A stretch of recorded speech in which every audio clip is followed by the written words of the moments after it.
What if one moment of courage could change everything? Margaret Chen had been wiping down the mahogany bar for 20 years, and in all that time, she'd learned to read people like the morning paper. She knew which customers wanted to talk and which ones came to forget. But on that Tuesday evening in late September, when Vincent Russo walked through the oak doors of the harbor room, something made her hands go still. He looked tired.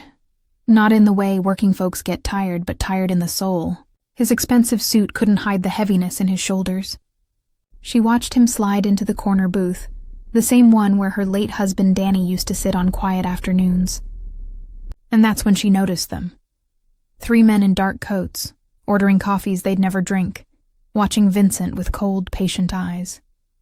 Margaret's heart began to race. She knew what she had to do. "Where are you watching from tonight?" The harbor room sat on the edge of Portland's waterfront, where the old fishing district met the new condos nobody could afford. Margaret had bought the place with Danny 30 years ago, back when their daughter Katie was still in elementary school. Danny had passed 5 years ago this November, and some days the bar felt like the only place his memory still lived and breathed. She'd learned everything from him. How to pour a perfect beer, how to spot trouble before it started, and most importantly, how to trust her gut when something wasn't right. Vincent Russo wasn't her usual customer. She knew his name from the newspapers, though they always called him a businessman with alleged connections. That was the polite way of saying what everyone knew, but couldn't prove. He owned half the commercial real estate in the city, and people whispered about where his money really came from. But sitting there alone, staring at his untouched glass of whiskey, he looked like any other man carrying the weight of choices he couldn't undo. Margaret had seen him twice before, always alone, always in that same corner booth. He never caused trouble. He tipped well and spoke quietly, with the kind of old-fashioned manners her own father had taught her to respect. It was strange, she'd think later, how you could see decency in someone the world had already judged. But those 3 men who'd come in after him, they were different. She'd been around long enough to recognize predators when she saw them. The tall one with the scar kept glancing at his watch. The stocky one near the window had his hand inside his jacket, and not because he was cold. The third man, thin as a rail with dead eyes, sat closest to Vincent's booth. They weren't being subtle. They didn't need to be. Whatever was about to happen, they wanted Vincent to know it was coming. Margaret's mind raced back to a night 3 years ago when Katie had called her, crying so hard she could barely speak. Her ex-boyfriend had shown up at her apartment drunk and angry, saying things that made Margaret's blood run cold. Margaret had driven through a thunderstorm to get there, arriving just as the police pulled up. She'd learned that night that sometimes you don't wait for permission to help someone. Sometimes you just act. She filled a glass with ice water, her hands shaking slightly.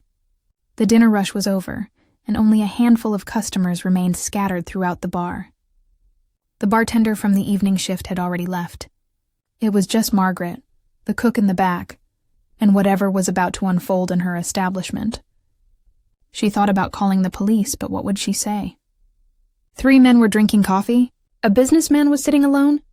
Nothing had happened yet. Nothing the law could touch. Vincent caught her eye and gave a small nod, the universal signal for another drink. She poured 2 fingers of whiskey into a crystal glass, the good stuff from the top shelf. As she walked toward his booth, passing the 3 men who pretended not to watch, she made her decision. Some people spend their whole lives playing it safe, and when they're gone, nobody remembers them at all. Danny used to say that. She could almost hear his voice now, steady and sure, telling her what she already knew. She approached Vincent's table with the whiskey balanced on a tray. Her heart hammered so hard she thought everyone must hear it.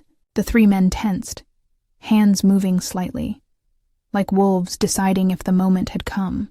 Vincent looked up at her, and for just a second, she saw past the reputation and the rumors, past the expensive watch and the tailored suit. She saw exhaustion. She saw a man who'd walked too far down a dark road and didn't know how to find his way back. That's when Margaret did something she'd never done in 30 years behind a bar. As she reached his table, she let the tray slip from her hands. The crystal glass tumbled forward, whiskey splashing across Vincent's white shirt and gray suit jacket. Ice cubes scattered across the leather seat, The amber liquid soaked into the fabric, spreading like a stain that could never be washed away. "Oh my God," Margaret gasped, her voice carrying across the quiet bar. "I'm so sorry, I'm so clumsy tonight." Vincent jumped up, brushing at his ruined clothes. The three men at the other tables shifted, uncertain, their moment of action disrupted by something as ordinary as a spilled drink. Margaret grabbed napkins from the dispenser, her hands moving fast, dabbing at his jacket while apologizing over and over. And then, in the chaos of cleanup and embarrassment, she pressed something into his hand, a cocktail napkin folded small and tight. On it, she'd written 6 words in quick, desperate handwriting while standing at the bar. Vincent's eyes met hers. He felt the paper in his palm, and something in his expression changed, hardened into understanding. Vincent stood there, whiskey dripping from his sleeve, the folded napkin hidden in his closed fist. Margaret kept apologizing, her voice loud enough for everyone to hear. "Please, come with me to the back. I'll get you some club soda. We can clean that jacket before it stains permanently." She was already moving toward the hallway that led to the restrooms and storage room, not waiting for an answer, trusting that he'd understood. He followed her, leaving the 3 men at their tables, confused and off balance. Their plan had required Vincent to stay seated, predictable, contained. Margaret's clumsiness had broken the moment, and now their target was walking away into the back of the bar where they couldn't see him clearly. The tall one started to stand, but the stocky man grabbed his arm. Too obvious. Too many witnesses. Even just the few scattered customers nursing their drinks. They'd wait. He'd have to come back out. In the narrow hallway, Margaret pushed open the door marked office and pulled Vincent inside. The small room smelled like old coffee and lemon cleaner. A desk covered in receipts sat beneath a bulletin board filled with photos. Danny in his Navy uniform, Katie's college graduation, regular customers celebrating birthdays and anniversaries. The family she'd built in this place. Vincent unfolded the napkin. His hands, which had signed contracts worth millions and made decisions that changed lives, trembled slightly as he read the words written in blue pen. "Back booth, gun. They're going to kill you." He looked at Margaret, really looked at her for the first time. She wasn't young anymore, probably in her early 60s, with gray streaks in her black hair and the kind of steady eyes that had seen too much to be easily fooled. "Who are you?" he asked quietly. "Nobody," Margaret said. "Just someone who's owned this bar long enough to know what trouble looks like." She moved to the small window that looked out onto the back alley. "There's a door here. It leads to the loading area. My car's parked 2 spaces down, the blue Honda. Keys are in it. I always leave them in it. Danny used to say I'd lose my head if it wasn't attached." She was talking fast, nervous energy pouring out. "You need to go, now." Vincent shook his head slowly. "You don't know what you're doing. These men, they work for someone who doesn't forget. If I run and they see you helped me, they'll come back for you." "Then what do you suggest?" Margaret's voice was sharper than she intended. "You walk back out there and let them shoot you in my bar? Where my husband proposed to me. Where I watched my daughter take her first steps behind the counter." Her eyes filled with tears, but her jaw was set firm. "I don't think so." For a long moment, Vincent just stared at her. Then something shifted in his face. A crack in the armor he'd worn for so many years. "My daughter's name is Sophia," he said suddenly. "She's 19. Goes to Columbia, wants to be a doctor. She doesn't talk to me anymore. Hasn't for 2 years. Not since she figured out what I really am." His voice was low, almost a confession. "I told myself I was building an empire for her, securing her future. But the truth is, I was just building a cage, and now I'm trapped in it, and she wants nothing to do with me." Margaret felt the weight of those words. She thought about Katie, about all the nights she'd stayed late at the bar when her daughter needed her home. About the school plays she'd missed, the arguments they'd had, but they'd worked through it. They'd found their way back to each other before Danny died. Not everyone got that chance. "My husband used to say it's never too late to make a different choice," Margaret said softly. "Not until you're in the ground. And you're not in the ground yet." Vincent pulled out his phone, hands steadier now. He made a call, spoke quickly in Italian, too fast for Margaret to follow. When he hung up, He looked at her with something like respect. "I have people I trust, not many, but a few. They're coming, but those men out there, they're not going to wait forever." "Then we buy time," Margaret said. She opened a cabinet and pulled out a bottle of cheap whiskey, the stuff they used for college kids who couldn't tell the difference. She handed it to Vincent along with a clean shirt from the lost and found, someone's forgotten flannel, worn soft with age. "Change your shirt. When you go back out, you'll act drunk. I'll tell everyone you got sick from the whiskey that I'm cutting you off. You'll stumble to the door, I'll follow, making a scene about how you can't drive. It'll give you cover to get outside. If this moment touched your heart, please give the video a thumbs up." Vincent changed shirts quickly, the expensive suit jacket going over the flannel creating an odd, disheveled look. He took a long drink from the cheap whiskey bottle and grimaced. "That's terrible." "That's the point," Margaret said. She opened the office door and they stepped back into the hallway. Vincent immediately stumbled, catching himself against the wall. The performance had begun. As they emerged into the main bar, Margaret was already talking loudly. "No, sir, you've had enough. I don't care who you are. I won't have people getting sick in my establishment." The three men watched, uncertain. This wasn't the plan. Vincent looked drunk, sloppy, Margaret pulling him toward the front door, other customers watching the small drama unfold. The tall man with the scar stood up, but Vincent was already at the door, and Margaret was right there with him, her hand on his arm like she was both helping and restraining him. They stepped outside into the cool September night. The street was busy enough, people walking dogs, couples heading to late dinners. Vincent straightened immediately, the drunk act dropping away. A black car pulled up to the curb, and two men got out, positioning themselves between Vincent and the bar's entrance. "Go inside," Vincent told Margaret. "Lock the door. Don't open it for anyone but the police." "Will you see your daughter?" Margaret asked suddenly. Vincent paused, his hand on the car door. "If I survive tonight," he said, "yes, I'll try." Then he was gone, the car pulling away into traffic, leaving Margaret standing alone on the sidewalk with her heart still racing and the terrible knowledge that everything had just changed. Margaret walked back into the harbor room on shaking legs. The three men were already standing, their coffee cups abandoned, eyes fixed on her with cold calculation. The few remaining customers sensed something wrong and were gathering their things, leaving cash on tables, hurrying toward the exit. Within minutes, the bar was empty, except for Margaret, the cook Ernesto who'd worked for her for 15 years, and the three men who were now walking toward her with purpose. "Where did he go?" the tall one with the scar asked. His voice was calm, almost polite, which somehow made it more frightening. Margaret forced herself to stand straight, to meet his eyes even though every instinct screamed at her to run. "How should I know? Man got drunk, got sick, stumbled out. I'm not his keeper." Her voice didn't shake. She was proud of that. The stocky man moved toward the back hallway. "Check the office, the storage room, everywhere." He looked at Margaret. "You've made a mistake tonight, lady. A big one." "The only mistake," Margaret said, surprising herself with the steadiness in her tone, "was you three thinking you could use my bar for whatever you had planned. This is a family establishment. We don't want your kind of business." The thin man with dead eyes laughed, a sound without humor. "Your bar? You think you own anything? You think these walls protect you?" He picked up a framed photo from behind the bar, Danny in his Navy uniform, young and proud. Nice husband.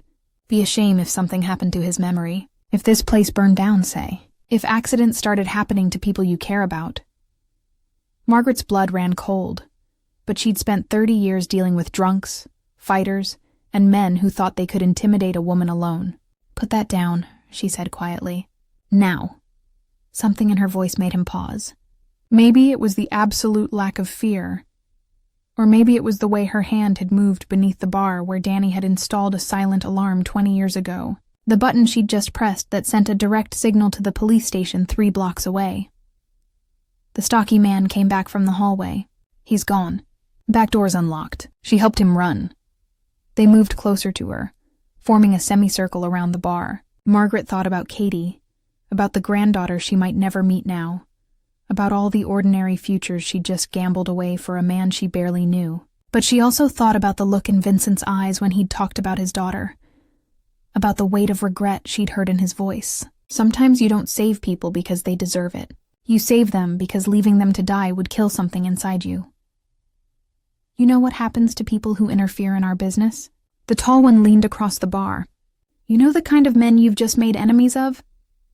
I know exactly what kind of men you are, Margaret said. The kind who threaten women in empty bars. The kind who need guns and numbers because you're cowards alone. My husband fought in Vietnam. He told me stories about bullies, about how they're always loudest when they think no one's going to fight back. Have you ever faced something like this? Let us know in the comments. The thin man's hand went inside his jacket. You talk too much, old woman. That's when the siren started, distant but growing louder. The three men froze, heads turning toward the sound. The tall one swore viciously. Let's go, now. This isn't over, the stocky man said, pointing at Margaret. We know where you live. We know you have a daughter. You think about that. They moved toward the door, fast but not running, trying to maintain composure even as the sirens grew louder. The thin man paused at the threshold, looking back at Margaret. You just signed your death warrant. For nothing. Vincent Russo is already dead. If not tonight, then tomorrow or next week. You can't save a dead man walking. Then they were gone, disappearing into the Portland night, just as two police cars pulled up to the curb, lights flashing red and blue across the bar's windows. Margaret realized she was gripping the edge of the bar so hard her knuckles had gone white. She slowly released her grip, her hands trembling now that the immediate danger had passed. Ernesto came out from the kitchen where he'd been hiding, his face pale. Dios mío, Margaret. What have you done? I don't know, Margaret whispered. And for the first time that night, she let herself feel the full weight of fear. She'd saved Vincent Russo, maybe, but who was going to save her? The police took her statement twice. Margaret sat in a booth, not Vincent's corner seat. She couldn't bring herself to sit there, and told them everything. Three men making threats. Vincent. Russo in danger. The spilled drink. The escape. She left nothing out. The younger officer, Rodriguez, looked skeptical. The older one, a detective named Walsh with gray hair and tired eyes, just listened. Vincent Russo, Walsh said slowly when she finished. You know who he is, right? What he's connected to? I know the rumors, Margaret said. But I also know what I saw. 3 men were going to kill someone in my bar. I couldn't just let it happen. Walsh rubbed his face. Mrs. Chen, you've put yourself in a very dangerous position. These people don't forget. They don't forgive. The best thing you can do now is close this place for a while. Go stay with family out of state. Let this blow over. This bar is all I have left of my husband, Margaret said firmly. I'm not running. She sent the police away finally, promising to call if the men returned. Then she locked the doors, turned off the lights, and sat alone in the darkness of the harbor room. The photos on the wall were just shadows now, but she could feel Danny's presence everywhere. Did I do the right thing? She whispered to the empty bar. Please tell me I did the right thing. Her phone rang, an unknown number. Margaret stared at it for 3 rings before answering. Mrs. Chen. Vincent Russo's voice was calm, but urgent. Are you safe? For now. The police came. Those men left. They'll come back, Vincent said. Not tonight, not tomorrow, but they will. And I can't let that happen. Not because of me. He paused. I've made arrangements. There's a car coming to pick you up in 15 minutes. The driver's name is Marcus. He's someone I trust with my life. He'll take you somewhere safe. I'm not leaving my bar, Margaret said. Mrs. Chen, Margaret. His voice softened. Please. You saved my life tonight. Let me return the favor. I didn't save you so you could put me in a cage, Margaret said. That's what you were trying to escape from, remember? Your own cage? Silence on the line. Then Vincent laughed, a real laugh, rusty from disuse. You're right. You're absolutely right. Another pause. Then we do this differently.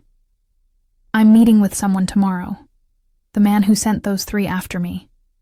His name is Carmine DeLuca. He's been trying to take over my territory for 2 years. Tonight was supposed to end that. And now? Now we talk. Really talk. I'm tired, Margaret. So tired of this life, of looking over my shoulder, of wondering if every day is my last. Tonight, when you handed me that napkin, you gave me something I haven't had in years. A choice. A chance to choose differently. Margaret's throat tightened. What are you going to do? I'm going to offer Carmine everything. The businesses, the properties, the whole empire. I'm walking away. There's a clause in my will. Legitimate investments that go to Sophia when I'm gone. I'll take those and disappear. Maybe go somewhere quiet. Maybe try to write my daughter a letter that she'll actually read. He won't let you just walk away, Margaret said. No, Vincent agreed. He won't. But I have information, insurance, documents about everyone, everything. Enough to take down half the organization if anything happens to me or anyone I care about. That includes you now, Margaret. I've already added your name to the list. If those men come back, if anyone touches you or your daughter Katie, if this bar suddenly burns down, everything I know goes to the FBI. Carmine values his freedom more than his pride. He'll take the deal. That's a dangerous gamble, Margaret said softly. You took a dangerous gamble tonight. For a stranger. For someone the world has already judged and condemned. His voice cracked slightly. Nobody's shown me that kind of grace in 20 years. Not since my wife died. Maybe longer. Margaret wiped at her eyes, though no one was there to see her cry. Will you really write to your daughter? I'll do better than that. I'll show up. At her dorm, probably get a door slammed in my face, but I'll try. I'll keep trying until she listens, or tells me never to come back. And whichever way it goes, at least I'll know I tried. That I chose something better, even if it's too late. If you've been enjoying this story, subscribe to our channel for more heartwarming tales. It's not too late, Margaret said. My husband used to say that. It's never too late until you're in the ground. Smart man. The best man I ever knew. The line went quiet for a moment, both of them sitting in their separate darknesses, connected, by one impulsive act of kindness that had changed everything. Finally, Vincent spoke again. Thank you, Margaret Chen, for the napkin, for the grace, for reminding me that there's still good in this world. You be safe, Margaret said. And you tell that daughter of yours how much you love her. Tell her while you still can. I will, Vincent promised. I will. The line went dead. Margaret sat alone in her dark bar, holding her phone, wondering if she'd ever see or hear from Vincent Russo again. But somehow she felt peaceful. Whatever came next, she'd made the right choice. Sometimes that's all you get in this life. The knowledge that when it mattered, you chose kindness over fear. 3 months passed like pages turning in a familiar book. Autumn deepened into winter, the first snow dusting Portland's waterfront with soft white powder. The harbor room stayed busy, regular customers coming in from the cold, stamping their boots and ordering hot toddies and Irish coffee. The 3 men never came back. No threats arrived. No mysterious fires or accidents. Life continued its ordinary rhythm. Margaret heard through the news that Vincent Russo had retired from business, his properties quietly sold to various buyers including Carmine DeLuca. The newspaper article called it an unexpected departure from Portland's business scene. There was speculation but no scandal, no arrests, no violence. Just a man stepping away from the empire he'd built, choosing a different path. She didn't expect to hear from him directly. That wasn't how these things worked. He'd moved on to whatever life he was building now, and she'd stayed here in the bar where Danny's memory lived. where Katie stopped by every Thursday evening for dinner and conversation. But on a Tuesday in December, exactly 3 months after that September night, a letter arrived. It came in a simple envelope, addressed to Margaret Chen in careful handwriting. Inside was a single page and a photograph. The letter was short. Dear Margaret, I wanted you to know that I met with Sophia. We talked for 6 hours in a coffee shop near her campus. She cried. I cried. We have a long way to go, but she's willing to try. She's even coming home for Christmas, our first together in 3 years. I showed her the napkin you wrote that night. I kept it. She asked me what kind of person would take that risk for a stranger, and I told her, the kind of person I want to be like. The kind of person who chooses courage over comfort. I'm living in Vermont now, a small town where nobody knows my name or cares about my past. I've started teaching chess to kids at the local community center. It's humble work, but it's honest. And for the first time in my life, I sleep through the night. Thank you for giving me back my daughter. Thank you for giving me back my life. You'll never know what that napkin meant. With profound gratitude, Vincent. The photograph showed a man and a young woman sitting at a coffee shop table. He looked older than she remembered, more relaxed. The girl had his dark eyes and a cautious smile. They were holding hands across the table, both of them looking at the camera, both of them looking like people learning to hope again. Margaret put the letter in a frame and hung it on the wall behind the bar, right next to Danny's Navy photo. She didn't tell anyone the full story. That would be Vincent's secret to keep or share. But every time she looked at that photograph, she felt a warmth in her chest, a reminder that the world still had room for second chances. Katie came in that Thursday evening as usual, sliding onto her favorite bar stool. She was a social worker now, helping families navigate crisis situations. Margaret was so proud of her, of the way she'd turned her own difficult experiences into compassion for others. You seem happy. Mom, Katie said, ordering her usual glass of wine. I am, Margaret said. I've been thinking about your father a lot lately. About the things he taught me, like what? Like how courage isn't about never being afraid. It's about choosing to do the right thing even when you're terrified. Like how grace costs us something. Time, safety, comfort. But it's always worth paying. Like how it's never too late to make a different choice. She poured Katie's wine, her hand steady. He taught me to see people. Really see them. Past their mistakes and reputations. To see the part that still wants to be good. Katie reached across the bar and squeezed her mother's hand. He taught you well. And you taught me. That night, after closing, Margaret stood alone in the harbor room one more time. The bar was clean, the glasses washed and put away, the floor swept, everything ready for tomorrow. She walked to the window and looked out at the waterfront, where lights from boats reflected on the dark water, where the city hummed with its 1,000 ordinary lives. She thought about Vincent and Sophia, learning to be father and daughter again. About the 3 men who'd walked away into the night and never returned. About the simple miracle of a napkin with 6 words that had changed everything. About all the small choices we make every day that ripple out into the world in ways we can never predict. We did good, Danny, she whispered to the empty bar. We built something good here. And in the quiet of that moment, surrounded by photographs and memories and the worn wood of a lifetime of honest work, Margaret felt something she hadn't felt in a long time. Peace, complete and total peace. The story ends here, but kindness never does. It spreads like light through darkness, from one person to another, creating ripples that touch shores we'll never see. Margaret Chen went back to her ordinary life of pouring drinks and listening to stories.